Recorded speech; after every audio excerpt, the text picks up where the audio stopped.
Basics के बारे में बताएंगे। This is specially beginner course जो कि नए आने वाले ट्रेडर्स के लिए डिज़ाइन किया गया है ताकि उन्हें पता चले कि जो भी कंसेप्ट्स हैं या फॉरेक्स ट्रेडिंग में ऐसे कौन कौन सी टर्म्स हैं कि जब वो फॉरेक्स में जंप करें तो उन्हें पता होनी चाहिए और उसके बारे में उन्हें प्रॉपर आइडिया होना चाहिए कि वो क्या कर रहे हैं। ठीक है, और ये वीडियो भी इसीलिए डिज़ाइन की गई है ताकि आप लोग अच्छे से जान सकें कि ऐसी कौन कौन सी चीज़ें हैं जो आपको आनी चाहिए before getting into the forex, और क्या क्या कंसेप्ट्स हैं जो आपके बेसिक कंसेप्ट्स क्लियर होने चाहिए। So this is a free of cost beginner course. आप हमारी सारी वीडियोस को ज़रूर देखें so you can make a good profit in forex और आप इसमें एज ए करियर इस फील्ड को लेकर जा सकें। So let's begin. तो यहाँ में जो स्क्रीन है इस पर मैंने आपके लिए कुछ खास पॉइंट्स जो है या खास ऐसे जो मेजर की कंसेप्ट्स हैं जो आपको आने चाहिए वो यहाँ पे नोट डाउन कर लिए हैं जो हम आज की वीडियो में पढ़ेंगे। तो सबसे पहला पॉइंट होगा कि फॉरेक्स ट्रेडिंग क्या है और लोग फॉरेक्स ट्रेडिंग में कैसे काम करते हैं, इसकी जो वर्थ है या डेली इसका आउटकम है वो क्या है, और उसके बाद हम जो पढ़ेंगे वो स्टॉक्स होंगी, कौन कौन सी स्टॉक्स जो है वो फॉरेक्स ट्रेडिंग में इन्वॉल्व है। या स्टॉक्स तो बहुत सारे इन्वॉल्व हैं लेकिन मेजर स्टॉक्स क्या है, मेजर सेशंस कौन कौन से हैं। फिर हम करेंसीज के बारे में पढ़ेंगे, पेयर्स के बारे में पढ़ेंगे, वो क्या है, उनकी क्या टाइप्स है, किस तरह से बनते हैं, किस क्या क्या उनमें काम होता है और किस किस कंट्री की करेंसी इसमें इन्वॉल्व है। ठीक है, ट्रेडिंग आप किस करेंसी के थ्रू करते हैं। उसके बाद हम ट्रेंड्स के बारे में पढ़ेंगे, उनकी टाइप्स क्या है, किस तरह से वर्क करते हैं, उनका मार्केट पे क्या इफेक्ट होता है। मार्केट ऑर्डर्स के बारे में पढ़ेंगे और पेंडिंग ऑर्डर्स के बारे में पढ़ेंगे। तो let's move toward the charts. ठीक है, यहाँ पे मैंने आपके लिए एक चार्ट ऑलरेडी ओपन कर दिया है। अच्छा, जब भी हमारा सबसे पहला पॉइंट है यहाँ पे कि व्हाट इज फॉरेक्स ट्रेडिंग। ठीक है, ये आपको दिख रहा है, ये हमारा सबसे पहला पॉइंट है। तो जब भी हम फॉरेक्स पे काम करने लगते हैं तो बहुत सारे लोगों के माइंड में जो है वो सबसे पहला क्वेश्चन आता है कि व्हाट इज फॉरेक्स ट्रेडिंग। ठीक है, फॉरेक्स ट्रेडिंग। तो इस बारे में सबसे पहले लोग पूछते हैं, बहुत से लोगों को ये कंसेप्ट समझ में नहीं आता है। ठीक है, जबकि अगर आप नोटिस करें तो ये फॉरेक्स का वर्ड जो है यही दो वर्ड से मिलकर बना हुआ है। मैं यहाँ पर आपको दिखाती हूँ, मैंने ऑलरेडी आपके लिए टेक्स्ट फॉर्म में लिखा हुआ था। ठीक है, फॉरेक्स ट्रेडिंग जो है फॉरेन एक्सचेंज के लिए यूज़ किया जाता है, ये वर्ड ही फॉरेन एक्सचेंज के लिए यूज़ किया जाता है। ठीक है, फॉर का मतलब फॉरेन एंड EX का मतलब है एक्सचेंज। ठीक है, फॉरेन कहते हैं गैर मुल्की चीज़ को। ठीक है, जब जैसे आप नॉर्मल सुन रहे हैं कि मैं फॉरेन जा रहा हूँ या फलां शख्स फॉरेन गया हुआ है, यानी कि वो किसी दूसरी कंट्री में गया है अपनी कंट्री से। ठीक है, और एक्सचेंज का मतलब है किसी चीज़ का तबादला, यानी कि आपने कोई चीज़ खरीदी है या बेची है। ठीक है, तो आप फॉरेन कंट्रीज़ की करेंसीज को एक्सचेंज करते हैं, बाय और सेल करते हैं। ठीक है, क्या करते हैं आप उनको आप बाय एंड सेल करते हैं। ठीक है, यहाँ पे मैंने ये मेंशन कर दिया है ताकि आपको अच्छे समझ आ सके कि आप फॉरेन कंट्रीज़ की करेंसीज को जो है वो बाय और सेल करते हैं। तो इसको हम क्या कहते हैं, ये है फॉरेक्स ट्रेडिंग। ठीक है, ये फॉरेक्स ट्रेडिंग है हमारी। अच्छा जी, उसके बाद जो कंसेप्ट है वो ये है कि अब हम इसमें बाय सेल करते तो है लेकिन इसमें मतलब क्या क्या चीज़ें आप बाय सेल कर सकते हैं। ठीक है, इसमें आप बहुत सारी करेंसीज जो कंट्रीज़ हैं, जो कंट्रीज डेवलप्ड कंट्रीज़ हैं। ठीक है, जो डेवलप्ड कंट्रीज़ हैं उनकी करेंसीज को आप बाय और सेल करते हैं। फॉर एग्जांपल आप किसी कंट्री का, इसकी एग्जांपल आप यूँ ले सकते हैं कि आप किसी कंट्री का जो है वो टूर कर रहे हैं। ठीक है, तो आप क्या करेंगे, आप ऐसा नहीं करेंगे कि जाते ही वहाँ पे अपनी कंट्री की करेंसी दे देंगे और उनसे कहेंगे कि ये जी मुझे यहाँ पे पॉपकॉर्न चाहिए या ये चीज़ चाहिए, तो वो आपको फ़ौरन से आपकी कंट्री की करेंसी देखकर पॉपकॉर्न ही दे देगा, इंस्टेड आपको एक शॉकिंग रिएक्शन देगा। ठीक है, तो सबसे पहले आप क्या करेंगे कि पहले वहाँ जाएंगे, उनके एक्सचेंज पर जाएंगे। ठीक है, अपनी ही करेंसी देंगे और उनकी करेंसी लेंगे, फिर उसके बाद वहाँ की चीज़ें लेंगे। तो ये बिल्कुल इसी तरह ही है। और हम लोग फॉरेक्स में जो ट्रेडिंग करते हैं वो हम लोग बेसिकली किस फॉर्म में करते हैं या किस करेंसी के थ्रू करते हैं, वो हम डॉलर्स में करते हैं। किस करेंसी को हम यूज़ करते हैं, डॉलर को यूज़ करते हैं। ठीक है, US डॉलर को। ठीक है, अब US डॉलर यूज़ करने की रीज़न क्या है, लोग कहते हैं कि हम यही वाला डॉलर क्यों यूज़ करें, हम इसे क्यों यूज़ करते हैं। क्योंकि हम भी जानते हैं कि इस वक्त हर पर्सन जानता है कि अमेरिका जो है वो एक सुपर पावर है, ठीक है। उनके डॉलर की हर जगह पे वैल्यू, हालांकि आप वो बहुत सारी करेंसी देखेंगे उनसे एक्सपेंसिव है, जैसे कि आप देखिए पाउंड का रेट जो है वो डॉलर से ज़्यादा है, बट द करेंसी की जो वर्थ है वो डॉलर की है, ठीक है। तो इसलिए हम लोग अपनी कंट्री की करेंसी को डॉलर में एक्सचेंज करते हैं और उसके बाद क्या करते हैं, डिफरेंट पेयर्स को या मेटल्स को, जैसे गोल्ड पर बहुत लोग ट्रेड करते हैं, उनको बाय और सेल करते हैं, ठीक है। एक ख़ास प्राइस से हम उनको बाय करते हैं, ठीक है। अब सपोज यहाँ से हम उनको बाय करते हैं किसी ख़ास प्राइस से, ठीक है, और ख़ास ही प्राइस से हम उनको सेल करते हैं, ठीक है। अच्छा जी अब लोग कहते हैं कि जी हम लोग ख़ास प्राइस से कैसे करेंगे बाय सेल, या मतलब हम लोगों को जो है ये सब कैसे करना है, ठीक है। इसके लिए हम सबसे पहले आ जाते हैं इस सेकंड पॉइंट पे कि लोग फॉरेक्स में काम कैसे करते हैं, how people work in forex, ठीक है। तो अपने चार्ट की तरफ चलते हैं कि लोग फॉरेक्स में किस तरह से वर्क करते हैं, ठीक है। फॉरेक्स में इनिशियली क्या था कि ये फॉरेक्स मार्केट जो थी ना, ये बड़े बड़े बैंक्स तक, ठीक है, और बड़े बड़े इंस्टीट्यूट्स तक ही जो थी वो लिमिटेड थी, ठीक है। स्टार्टिंग में ये बड़े बड़े बैंक्स तक, ठीक है, और जो फाइनेंशियल इंस्टीट्यूट्स थे ना उन तक ये लिमिटेड थी, ठीक है। लेकिन फिर क्या हुआ कि बाय द टाइम लोग इसमें आते गए और ये ऑनलाइन का सिस्टम आ गया, इंटरनेट आ गया, ठीक है। इंटरनेट ने पूरी दुनिया पर सारा जो है वो दुनिया को एक ग्लोबल विलेज बना दिया, ठीक है। उस वजह से क्या हुआ कि डिफरेंट ब्रोकर्स आ गए मार्केट में, ठीक है। उन्होंने लोगों को हेल्प की कि जो नॉर्मल लोग भी अगर स्टॉक में इन्वेस्ट करना चाहते हैं या फॉरेक्स करना चाहते हैं, स्टॉक्स का काम करना चाहते हैं, वो घर बैठे दुनिया में कहीं से भी स्टॉक्स में काम करें, ठीक है। और डिफरेंट एप्लीकेशंस आ गई, डिफरेंट वेबसाइट्स आ गई, जिनके थ्रू आप घर बैठे जो है वो स्टॉक्स का काम कर सकते हैं, ठीक है। तो ये दो काम थे जो लोग डिफरेंट ब्रोकर्स के थ्रू करते हैं। लोग क्या करते हैं कि एक ब्रोकर चूज कर लेते हैं अपने लिए। ब्रोकर अब क्या काम करता है यहाँ पे, वो एक बैंक का काम करता है। जैसे आप किसी बैंक में जाते हैं, आपने क्या किया, वहाँ जाकर अपनी अमाउंट रखवानी है, आपने भी अमाउंट रखवाई, जब आप चाहेंगे वापस ले लेंगे।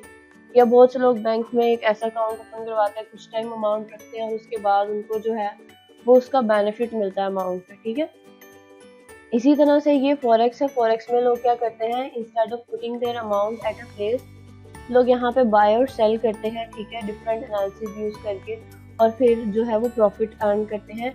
इसलिए लोगों ने अब स्टॉक में इन्वेस्ट करना शुरू किया है, ठीक है। पहले जो था वो स्टॉक के बारे में लोगों को इतना आइडिया नहीं था कि यहाँ पे काम कैसे करते हैं, ये क्या काम करते हैं, लेकिन अब लोगों को आइडिया हो गया with the passage of time, with the help of internet and all the services. And now let's move toward the third point कि जो फॉरेक्स ट्रेडिंग की जो डेली नेटवर्थ है वो क्या है, what is the average net worth of forex trading, ठीक है। ये इसमें कितने जो है वो सेशन इन्वॉल्व है, ठीक है। अब फॉरेक्स ट्रेडिंग में सेशंस क्या होते हैं, सेशन होते हैं कि डिफरेंट कंट्रीज की ना ओपनिंग और क्लोजिंग का टाइम है, ठीक है। तो यहाँ पे मैं आपको साथ में कोट कर देती हूँ कि व्हाट स्टॉक्स, ठीक है, कौन से स्टॉक्स या फिर which stocks are involved in forex trading, ठीक है।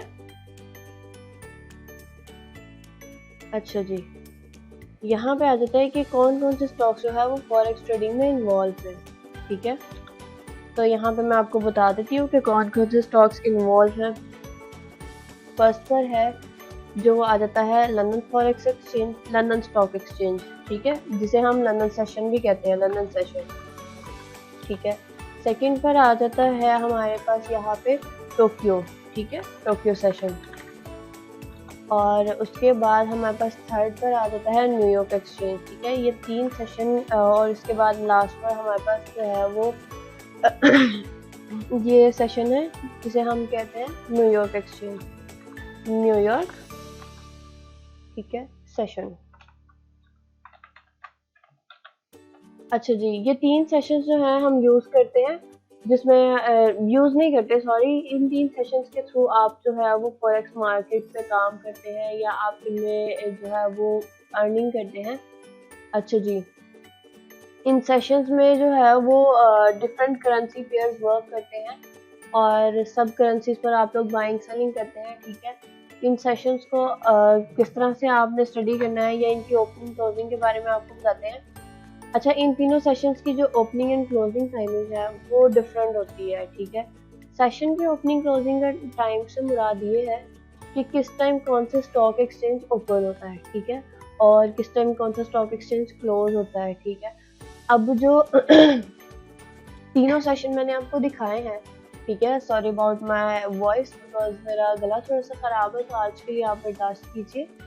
तो अपने सेशंस की तरफ आ जाते हैं कि इन 3 सेशंस में काम होता है, ठीक है। जब एक सेशन ओपन होता है, फॉर एग्जांपल सबसे पहले जो है वो टोक्यो सेशन जो है वो ओपन होता है, तो दूसरा सेशन जो है वो क्लोज हो जाता है, ठीक है।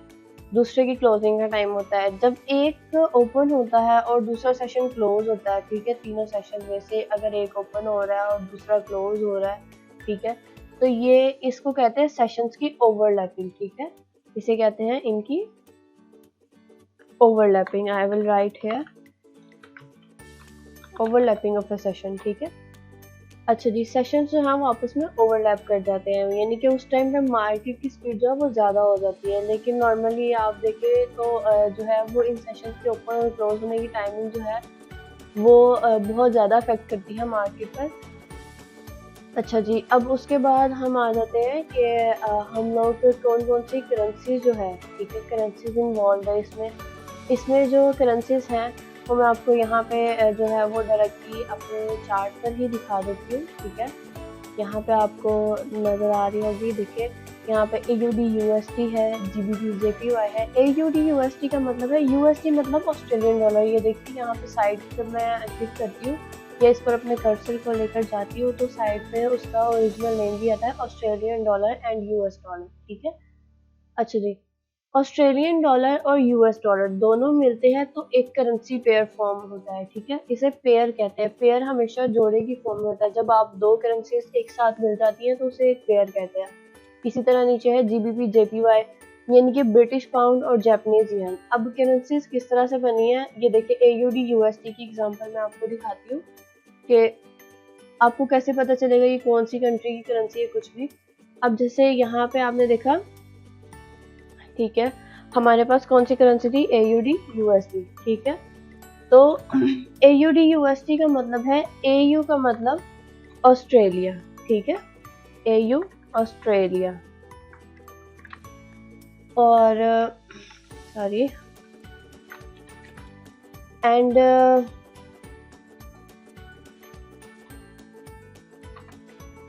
और अगर आप यहाँ पर आएंगे, ठीक है,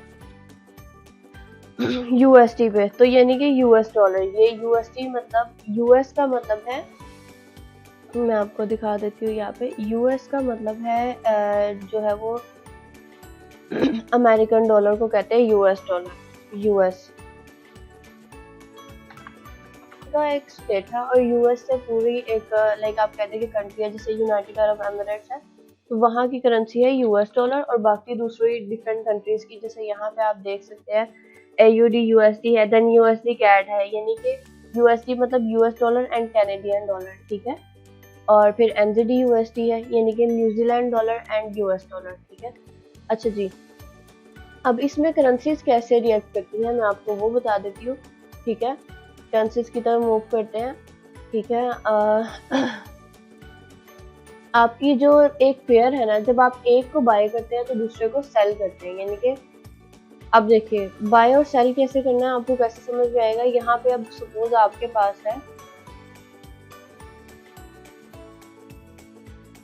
पास है, GBP, ठीक है, GBP USD है आपके पास, ठीक है। GBP USD में आप एक को बेस करेंसी रखेंगे और एक को कोट करेंसी, ठीक है।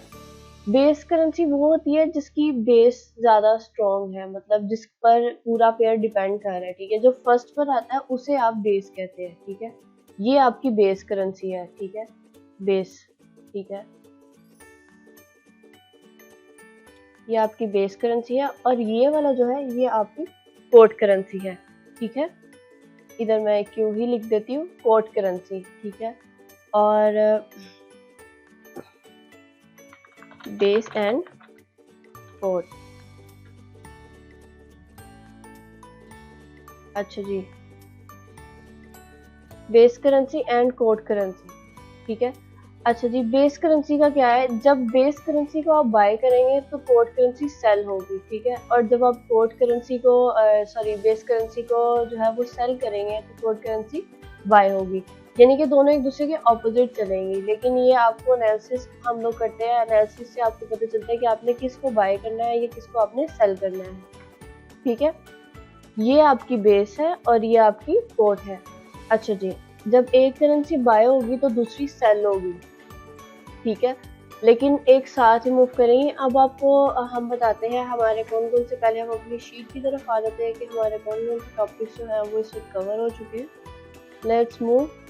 अच्छा जी, व्हाट इज फॉरेक्स ट्रेडिंग, हमने ये कवर कर लिया, ठीक है। और उसके बाद हमारा ये वाला जो है नेक्स्ट पॉइंट के how people work in forex, ये भी हमने आपको बता दिया। वर्थ ऑफ फॉरेक्स ट्रेडिंग हमने पढ़ लिया है। अच्छा, स्टॉक्स हमने बता दिए आपको कि लंदन स्टॉक है, टोक्यो स्टॉक है, न्यूयॉर्क एक्सचेंज है टोटल।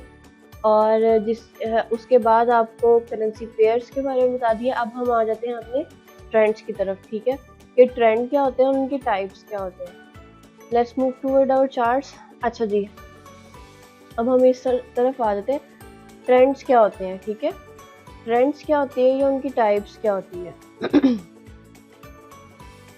अच्छा जी, मार्केट हमेशा जो है वो इस तरह से मूव करती है, ठीक है। ट्रेंड्स, पहले हम ट्रेंड्स की तरफ आ जाते हैं, ठीक है।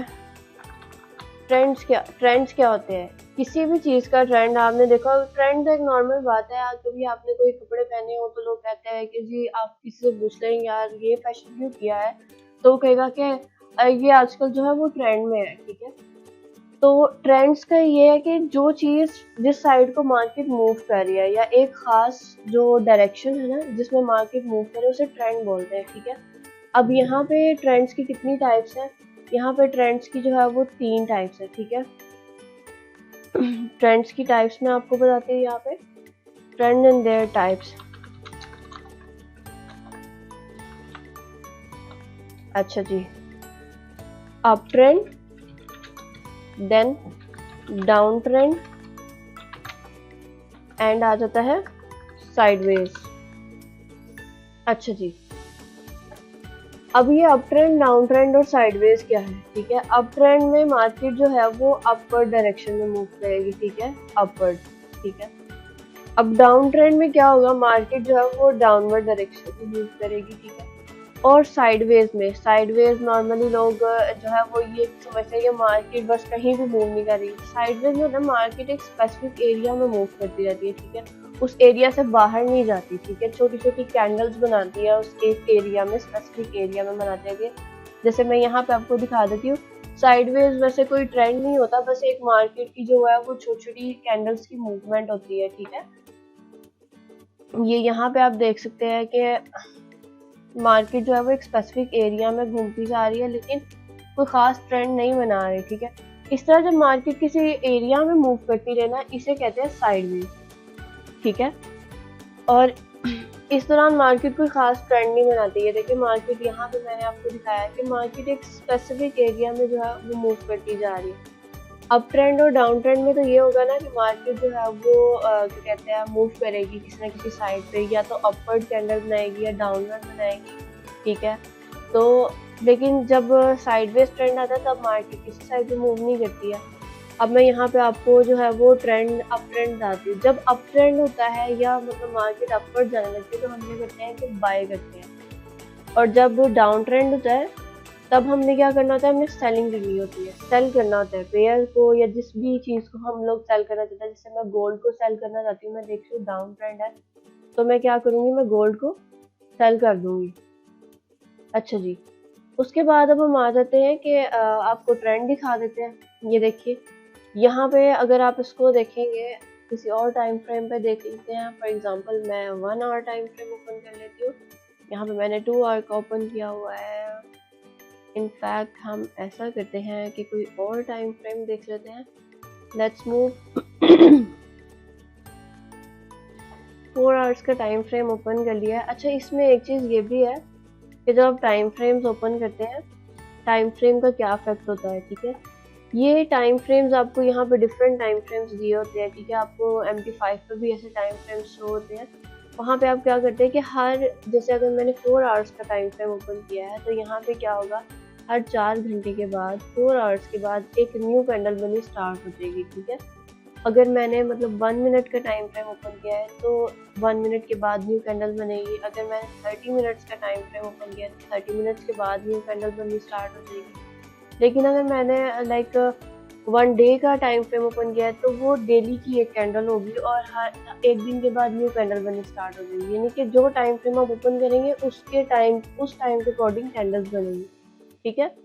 तो यहाँ पे मैंने एक टाइम फ्रेम ओपन कर लिया है आपको दिखाने के लिए। ये देखिए, अब यहाँ पे सपोज मार्केट जो है वो अप ट्रेंड की तरफ जा रही है। मैं देख रही हूँ कि मार्केट अप जाती ही जा रही है, ठीक है, स्टॉप नहीं हो रही है। 4 आवर टाइम फ्रेम में मुझे दिख रहा है कि मार्केट जो है वो अपवर्ड मूव करती जा रही है। और ये देखिए किस पॉइंट से स्टार्ट हो रही है। अगर आप बैक जाएं तो इससे भी नीचे से मार्केट का अप ट्रेंड स्टार्ट है। तो मैं क्या करूँगी कि मुझे ये है कि मार्केट ने तो अप ट्रेंड जाना है तो मैं बाय करूँगी, ना कि सेल करूँगी। जब मैं सेल कर दूँगी तो डेफिनेट सी बात है, it will be a loss, ठीक है। लेकिन अगर मैं बाय करूँगी तो it will be a profit. तो इसलिए ट्रेंड के अकॉर्डिंग हमें जो है वो बाइंग और सेलिंग करनी होती है, ताकि हमें लॉस ना हो, या अगर हमें जो है वो प्रॉफिट चाहिए तो हमें प्रॉफिट मिले। So this is what happens when you go according to the trend, ठीक है।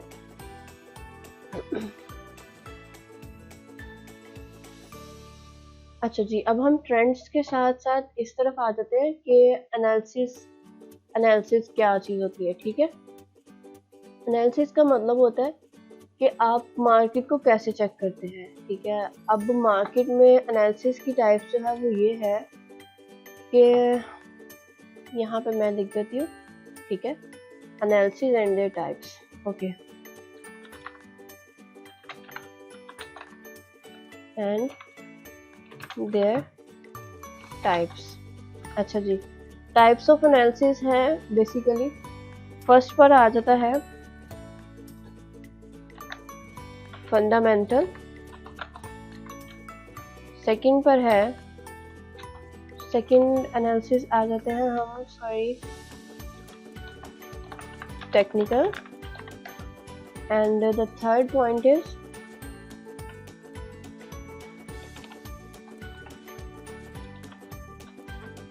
सेंटिमेंटल।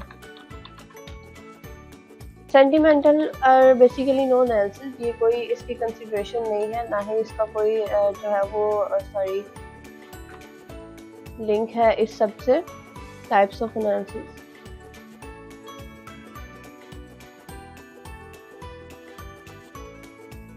टेक्स्ट की तरफ आ जाते हैं।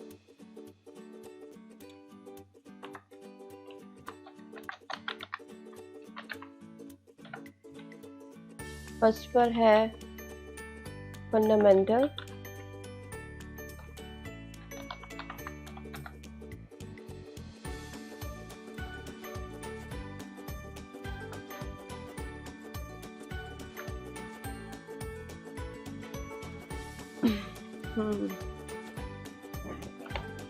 फर्स्ट एनालिसिस है फंडामेंटल, सेकंड है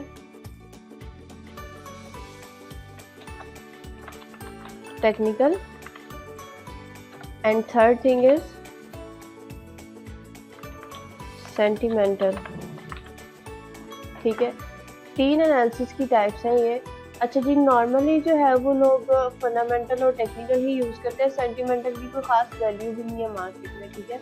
फंडामेंटल एनालिसिस जो है वो ये है कि फॉर एग्जांपल किसी कंट्री में कोई जो है वो न्यूज़ वगैरह आई है, या उनके इकोनॉमिक चेंजेस जो आए हैं, ठीक है, या उनके यहाँ जो एम्प्लॉयमेंट रेट है वो ज़्यादा हो गया है, या एम्प्लॉयमेंट रेट जो है वो कम हो गया है, उनका करेंसी स्ट्रॉन्ग हो रही है, या उनकी करेंसी जो है वो डाउनवर्ड जा रही है।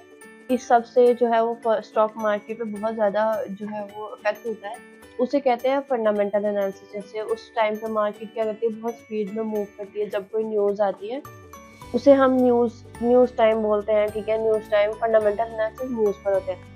अब टेक्निकल एनालिसिस क्या चीज़ होती है? टेक्निकल्स का बहुत ज़्यादा रोल होता है। नॉर्मली लोग इस चीज़ को जो है वो इतना करते हैं कि टेक्निकल सिर्फ ज़रूरी नहीं, दोनों एनालिसिस बहुत ज़रूरी है। सेंटिमेंटल जो है वो सिर्फ इमोशनल बेस्ड है, इंसान को लगता है अब मार्केट ऊपर जाएगी तो बाय कर लेता हूँ, अब मार्केट नीचे जाएगी तो सेल कर लेता हूँ या डाउन ट्रेंड की तरफ जाएगी, ठीक है। सेंटिमेंटल एनालिसिस सिर्फ इमोशनल बेस्ड होते हैं, इनकी ये कोई एनालिसिस नहीं है, ना ही इनकी कोई वर्थ है। सिर्फ दो बेसिक एनालिसिस है। सेंटिमेंटल इसलिए बताया है साथ में बिकॉज लोग इसके बारे में बहुत ज़्यादा जो है वो एग्जैजरेट करते हैं, तो इस चीज़ को आप कंसीडर ना करें, सिर्फ फंडामेंटल और टेक्निकल पे फोकस करें। अच्छा जी, टेक्निकल एनालिसिस में क्या होता है कि आप मार्केट के ट्रेंड्स को देखते हैं कि मार्केट अपवर्ड जाएगी या बैक साइड से इसका पहले जो क्या इसने ट्रेंड बनाया है या क्या पैटर्न बनाया है क्या पैटर्न बनाया है इसने, उसके अकॉर्डिंग आप वर्क करते हैं कि ये डाउन ट्रेंड में जाएगी या इस साइडवेज को जाएगी या अप ट्रेंड जाएगी, ठीक है।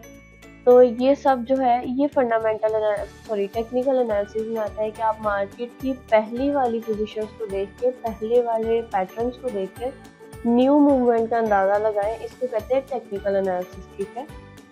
लेकिन अच्छा जी, इससे बहुत ज़्यादा फ़ायदा होता है आपको प्राइस एक्शन ट्रेडिंग करने में, आपको जो है मार्केट के नेक्स्ट मूव को समझने में, ठीक है।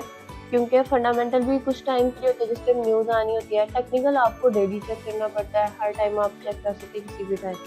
सेंटिमेंटल की कोई वैल्यू नहीं है, इट्स जस्ट कि आपने अपने इमोशंस को कंट्रोल रखना है, बहुत ज़्यादा इमोशनल नहीं होना होता कि मुझे बस अब प्रॉफिट कमाना है। अगर आपको किसी को लॉस हो रहा है तो वो ऐसा करते हैं कि बार बार ट्रेड जो है वो लगाते रहते हैं कि नहीं अब प्रॉफिट ही लूँगा और ज़्यादा लॉस करते हो, तो ऐसी चीज़ों से बचें, बहुत ज़्यादा इमोशनल ना हो, किसी भी काम में इमोशनल नहीं होना चाहिए, हर काम को सोच समझ के करना चाहिए। अच्छा जी, नेक्स्ट हम आ जाते हैं अपने लास्ट टॉपिक की तरफ। सॉरी, अभी तो हमारे दो और टॉपिक्स पड़े हैं। अच्छा जी, लॉट्स क्या होती है, लॉट्स इन देयर टाइप्स, ठीक है। लॉट क्या होती है, ठीक है, यहाँ पर आ जाते हैं लॉट क्या होती है, लॉट्स एंड देयर टाइप्स। अच्छा जी, mini lot, mini lot, micro lot and then आ जाती है स्टैंडर्ड। अच्छा जी, लॉट से क्या डिफरेंस पड़ता है, ठीक है। लॉट से ये होता है कि let's write it again, I am sorry about it. जी हाँ, lot and their types, mini, micro, standard. अच्छा, जब मैं टाइपिंग कर रही हूँ तो मेरा ध्यान जो है वो वॉइस से ज़रा हट जाता है, तो डोंट वरी अबाउट इट।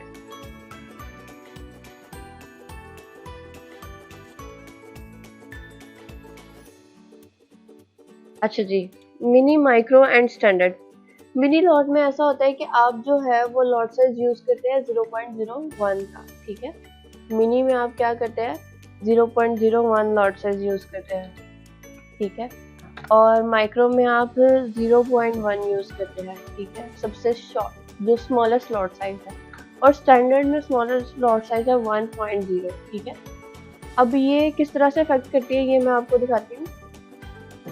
अच्छा जी, अब आप अगर मिनी पे आ जाएंगे, ठीक है, सबसे पहली लॉट पे, तो अगर 0.01 की आपके पास 10 लॉट्स होंगे तो आपकी एक माइक्रो लॉट बनेगी। मिनी लॉट से आप अगर 1 पिप मूव करेंगे या 10 पिप्स मूव करें, करेंसी में आपका 1 पिप होगा, गोल्ड में आपका 10 पिप्स होगा, ठीक है। करेंसी और गोल्ड का ये डिफरेंस है, ठीक है। यहाँ पे अगर आपके पास ये 1 पिप मूव करेगा तो करेंसी में आपका 1 पिप मूव करेगा, गोल्ड में आपका 10 पिप्स मूव करेगा। तो अगर आप 0.01 लॉट साइज यूज करते हैं, इसे आपका ट्रेडिंग वॉल्यूम बोलते हैं, जिसे आप कहते हैं ना बहुत ज्यादा वॉल्यूम की ट्रेड लगा दी है, तो आपने अपना ट्रेडिंग वॉल्यूम या अपनी जो है वो ट्रेड का वॉल्यूम कम रखना होता है, ज्यादा वॉल्यूम ना यूज करें। हाँ, अगर आप श्योर है कि आपको प्रॉफिट ही आएगा या आपके एनालिसिस बहुत अच्छे है तो फिर आप ज्यादा वॉल्यूम यूज कर सकते हैं, आपकी मर्जी है, बट कोशिश करें कि वॉल्यूम कम रखें, ठीक है, ताकि अगर प्रॉफिट कम है तो रिस्क चांस भी कम ही हो, ठीक है, आपको लॉस ज़्यादा ना उठाना पड़े। अच्छा जी, 0.01 लॉट आप यूज़ करेंगे तो आपको 10 पिप्स की मूवमेंट पर जो है वो $1 प्रॉफिट आएगा। कितना प्रॉफिट आएगा, $1 का, ठीक है। लेकिन यही अगर आप 0.1 यूज़ करेंगे तो आपको गोल्ड में 10 पिप्स पर जो है वो $10 प्रॉफिट आएगा, ठीक है, $10 प्रॉफिट। लेकिन अगर आप यही 1 स्टैंडर्ड लॉट यूज़ करेंगे तो आपको 10 पिप्स की मूवमेंट पे $100 प्रॉफिट आएगा, $100, ठीक है। लेकिन यहाँ पे रिस्क टू रिवॉर्ड रेशियो हमारी सेम होगी, ठीक है। जितना हमारा रिस्क होगा, रिवॉर्ड का चांस है, उतना ही रिस्क का भी चांस है। इसलिए कहते हैं कि फॉरेक्स में हमेशा लॉट साइज जो है वो कम यूज़ करें ताकि आपको इसका प्रॉब्लम ना हो, ठीक है। अगर आप 0.01 की 10 लॉट्स लगाना चाहते हैं, यानी कि एक साथ ही आप $10 का रिस्क लेना चाहते हैं, तो आप 0.1 लॉट यूज़ कर सकते हैं, ठीक है। इस तरह से अगर 0.1 की 10 लॉट्स होंगी तो 1 स्टैंडर्ड लॉट बनेगी, ठीक है। लेकिन अगर 0.01 100 लॉट्स होंगी तो आपकी 1 स्टैंडर्ड लॉट बनेगी, ठीक है। तो ये डिफरेंस है मिनी, माइक्रो और स्टैंडर्ड लॉट्स का, जो आपके ट्रेडिंग वॉल्यूम पर इफेक्ट करता है, जिसका आपने ख्याल रखना है ट्रेड करते वक्त। अच्छा जी, और इससे आपको जितना ज़्यादा प्रॉफिट आने का चांस है उतना ही आपको लॉस का भी ज़्यादा चांस है, ठीक है। तो नेक्स्ट अपने टॉपिक की तरफ हम मूव करते हैं, क्योंकि हमारा जो ऑलमोस्ट टॉपिक है वो एंड होने वाला है। लेट्स मूव, ये मैं रिमूव कर रही हूँ ताकि हमारे पास स्पेस बच जाए हमारे चार्ट पे, तो हम अपनी बाकी की टॉपिक भी यहीं पर डिस्कस कर लें, हमें ज़्यादा जो है वो मूव ना करना पड़े। And let's move to our document. अच्छा जी, मार्केट ऑर्डर अब हमारा लास्ट जो है वो आ गया। हम दोनों टॉपिक इसी में जो है वो कवर अप कर लेंगे, मार्केट ऑर्डर और पेंडिंग ऑर्डर। अच्छा जी, मार्केट ऑर्डर्स क्या होते हैं? जब भी आप, यहाँ पे मैं लिख देती हूँ आपको मार्केट ऑर्डर। मार्केट ऑर्डर का मतलब है कि आप एक ट्रेड को बाय करते हैं या सेल करते हैं। जब आप मेटा ट्रेडर 5 ओपन करते हैं या 4 ओपन करते हैं, जब आप वहाँ पे अपना जो है वो ऑर्डर प्लेस करने जाते हैं, ठीक है, या आप कह लें कि आप लॉट लगाने जाते हैं या ऑर्डर प्लेस करने जाते हैं या ट्रेड लगाने जाते हैं, तो आपको जो है वहाँ पे एक ऑप्शन होता है इंस्टेंट एग्जीक्यूशन का, ठीक है, विच मीन्स बाय और सेल, ठीक है। इंस्टेंट एग्जीक्यूशन का मतलब है बाय करें या फिर सेल कर लें। उसके बाद आपको जो है सेल स्टॉप, फिर buy stop, then sell limit और बाय लिमिट का शो होता है। बाय लिमिट के ये आपको कुछ ऑप्शन है जो वहाँ पे शो होते हैं, ठीक है, जो आपने क्या कहते हैं यूज़ करने होते हैं ताकि आप जो है वो मार्केट में वर्क कर सके। अच्छा जी, अब हम आपको बताते हैं कि इनका जो है आपकी क्या बेनिफिट है आपको, ठीक है। अच्छा जी, मार्केट इंस्टेंट एग्जीक्यूशन में यह है कि आपने बाय करना है या सेल करना है। लाइक प्राइस एक खास पॉइंट पे यहाँ पे मूव कर रही है, इस पॉइंट पे मैं चाहती हूँ कि मैं अभी ही बाय कर लूँ या मैं मार्केट को सेल कर दूँ। यहाँ पे मैं सेलिंग जो ऑर्डर है वो प्लेस कर दूँ। मैं क्या करूँगी, मैं इंस्टेंट एग्जीक्यूशन पे क्लिक करूँगी। डाउन पर मुझे अपनी बॉटम ऑफ द स्क्रीन जो है वो 2 ऑप्शन शो होंगे, रेड और ग्रीन कलर में। रेड वाला सेलिंग का होगा और ग्रीन वाला जो है वो बाइंग का होगा, ठीक है, सॉरी ब्लू में भी। तो या तो मैं बाय करूँगी या सेल करूँगी अकॉर्डिंग टू द एनालिसिस, ठीक है। लेकिन इससे इंस्टेंटली आप जो है वो अपनी ट्रेड को प्लेस करते हैं। आप टेक प्रॉफिट और स्टॉप लॉस लगाते हैं। हमेशा अपनी ट्रेड को टेक प्रॉफिट और स्टॉप लॉस लगाएं, जिसे आप SL और TP कहते हैं, ताकि आपको जो है वो प्रॉफिट भी जो है एक रीज़नेबल प्राइस तक आए, ये ना हो कि आप लॉस में जाएं। और SL भी ज़रूर लगाएं ताकि आपको जो है वो ज़्यादा लॉस ना हो। अगर आप लॉस में जा रहे हैं तो लॉस से जो बड़ा लॉस है उससे बच सके, ठीक है। SL लगाने का मकसद भी यही होता है कि आप ज़्यादा लॉस से बच सके, आपके पास जो आपका कैपिटल है वो किसी तरह से थोड़ा बहुत सेव रह जाए, ठीक है। आपका सारा कैपिटल वेस्ट ना हो, ठीक है। अच्छा जी, लास्ट में यहाँ पे आ जाता है आपके पास कि आपने सॉरी ये चीज़ें आ जाती है पेंडिंग ऑर्डर्स, ठीक है। ये जो हमने लास्ट टर्म यहाँ पे पढ़ी थी पेंडिंग ऑर्डर, वो इन सब के जो है वो इस कैटेगरी में आते हैं, सेल स्टॉप में, बाय स्टॉप में और सेल लिमिट और बाय लिमिट में, ठीक है। अच्छा जी, अब आप क्या करते हैं कि सेल स्टॉप और बाय स्टॉप में आप क्या करते हैं, ठीक है। अगर मार्केट जो है वो एक जो प्राइस है, ठीक है, इससे ऊपर हो, ठीक है, एक खास प्राइस है, इससे ऊपर आप यहाँ से जो है वो बाय करना चाहते हैं या आपको लगता है यहाँ तक मार्केट आएगी तो और ऊपर जाएगी, ठीक है, तो आप क्या करेंगे, यहाँ पे एक बाय स्टॉप लगा देंगे, ठीक है, कि मेरी यहाँ पे सपोज करें मार्केट है, ठीक है, मैं यहाँ पे एक प्राइस लगाती हूँ, सपोज यहाँ पे मार्केट है, ठीक है, आपको लगता है कि मार्केट यहाँ तक आएगी, तो इस एरिया के पास जो है वो मार्केट मजीद ऊपर जाएगी, ठीक है, मैं चार्ट पेपर से आगे मूव करती हूँ, ये देखिए, ठीक है, आपने देखा कि यहाँ तक मार्केट आई और बाद में और ऊपर चलेगी, तो आपने यहाँ पे बाय स्टॉप लगा देना है। बाय स्टॉप मतलब यहाँ से बाय स्टार्ट हो जाए, ठीक है। लेकिन इसकी ऑपोजिट अगर आप बाय लिमिट लगाना चाहते हैं, बाय लिमिट का ये डिफरेंस है कि अगर मार्केट आपको लगता है यहाँ तक आई है, नीचे डाउनवर्ड इधर तक आई है, तो इधर तक आने के बाद मार्केट जो है, यहाँ से मैं आपको दिखाती हूँ कि आपको लगता है मार्केट यहाँ तक आई है, ठीक है, और आपको लगता है कि और नीचे तक जाएगी और यहाँ से मार्केट वापस मूव करेगी, तो आप क्या कहते हैं कि आप सोचते हैं कि यहाँ पे एडवांस में मेरा ऑर्डर लग जाए, मुझे बाहर कोई काम है या कहीं जाना है, या मे बी आप इतना टाइम मार्केट को नहीं वॉच कर सकते, तो आप यहाँ पे एक बाय लिमिट लगा देंगे। लिमिट से ये होगा कि लिमिट डाउनवर्ड लगेगी, ठीक है, लिमिट से ये होगा कि आप अपना यहाँ पे बाय लिमिट लगाएंगे, तो जब मार्केट किस पोजीशन पे आएगी आपकी ट्रेड एक्टिव होगी और वापस मार्केट जा रही होगी तो आपको बेनिफिट होगा, ठीक है। सेम जो है वो सेल लिमिट और सेल स्टॉप है, कि अगर आप सेल स्टॉप लगाना चाहते हैं, ठीक है, आपको लगता है इस पोजीशन तक मार्केट आ गई है, अब यहाँ से और डाउनवर्ड जाएगी, तो मैं यहाँ पे सेल स्टॉप प्लेस कर देता हूँ, ताकि जब मार्केट और नीचे तक जाए तो मुझे जो है वो प्रॉफिट आए, ठीक है। और यहाँ पे आपने अपना टेक प्रॉफिट सेट कर दिया, ठीक है। तो आपने क्या किया कि आपने एडवांस में ऑर्डर लगा दी, जब मार्केट यहाँ आएगी, सपोज यहाँ पर है, यहाँ पर आएगी, तो ऑटोमेटिकली आपका ऑर्डर एक्टिव करेगी, एक्टिव करने के बाद आपका ऑर्डर जो है वो प्रॉफिट में क्लोज कर देगी। टेक प्रॉफिट का ये बेनिफिट है कि ऑटोमेटिकली ऑर्डर क्लोज हो जाता है।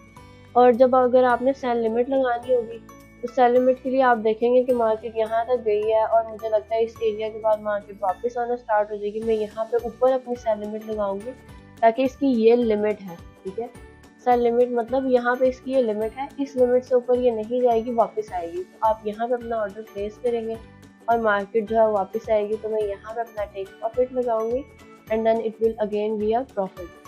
तो ये 4 चीज़ें हैं, 4-5 ऑर्डर्स है। अच्छा जी, यहाँ पे मैं आपको बताती हूँ, ये वाले सब जो है ये पेंडिंग ऑर्डर्स है। पेंडिंग ऑर्डर्स का बेनिफिट ये है कि अगर आप बैठ के मार्केट को देख नहीं सकते, 24 आवर्स नहीं वॉच कर सकते, आपको लगता है कि आपको कहीं काम है या आपने कहीं जाना है, कोई इमरजेंसी है, तो आप पेंडिंग ऑर्डर्स लगाते हैं, ताकि आपको टेंशन नहीं हो कि आपने ये ट्रेड जो है मिस कर दिया है या इसका आपको लॉस है, वो आपको टेंशन नहीं रहती, ठीक है, ऑटोमेटिकली आपकी ट्रेड जो है वो एक्टिव हो जाती है और क्लोज भी हो जाती है। तो ये सब हमारे जो है कंसेप्ट थे आज के। अगर किसी को समझ नहीं आए तो आप जो है वो मुझे टेक्स्ट कीजिए, ठीक है, यहाँ पे मेरा जो नंबर है या फिर हमारे बाकी टेलीग्राम चैनल वगैरह का लिंक है वो आपको डिस्क्रिप्शन में मिल जाएगा। और ये हमारे आज के टॉपिक्स कवर हो चुके हैं।